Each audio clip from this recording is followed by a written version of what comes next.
Hello, I'm Dominic Ford, and this is my Teach Anything video project. So the thing I'm going to be teaching about isn't much of a how-to, and it's more of a what is. And it focuses on two of my favorite things, which are horror and also video games. So I'm going to be talking a little bit about a character from a video game. That video game is Dead by Daylight, which is a 4 versus 1 game, and there's one killer whose goal is to chase down survivors and sacrifice them on sacrificial hooks and trying not to let any of them escape. And the survivor's goal is to work together, flee the killer, fix generators, and escape through exit gates. So the character that I'm going to be talking a little bit about is a killer, and one of my absolute favorite killers to play, and she's called the Plague.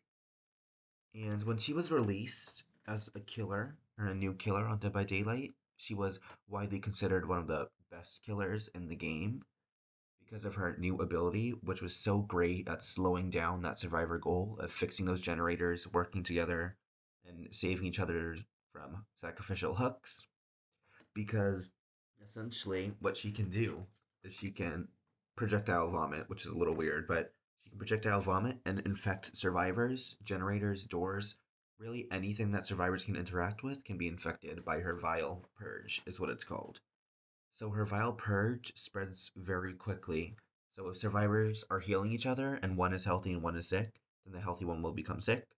Or if a survivor takes a sick survivor off a sacrificial hook, they also become sick. And if they're too sick, then they can't heal unless they cleanse at a pool of devotion. So this is what the pool of devotion looks like. And if they do cleanse at a pool of devotion, then the plague is alerted to their location briefly and the location of the pool they cleansed at. So her vomit, instead of just making the survivor infected and sick, will then actually harm or injure a survivor when they cleanse from it. So when a survivor is hit by her now powerful vomit, then they'll become injured. And if they're sick already, then again, it's going to be really hard to heal them and it'll slow down their progress.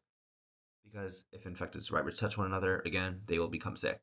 And if they touch an infected generator, then they will also become sick. So honestly, her just puking on everything until everyone can't really do anything in the map until they cleanse. But then when they cleanse, her ability gets stronger, which is what makes her such a strong killer in the game, and really one of the best and one of my favorites to play as well. So I hope you enjoyed. That was my Teach Anything video project on the Plague from Dead by Daylight.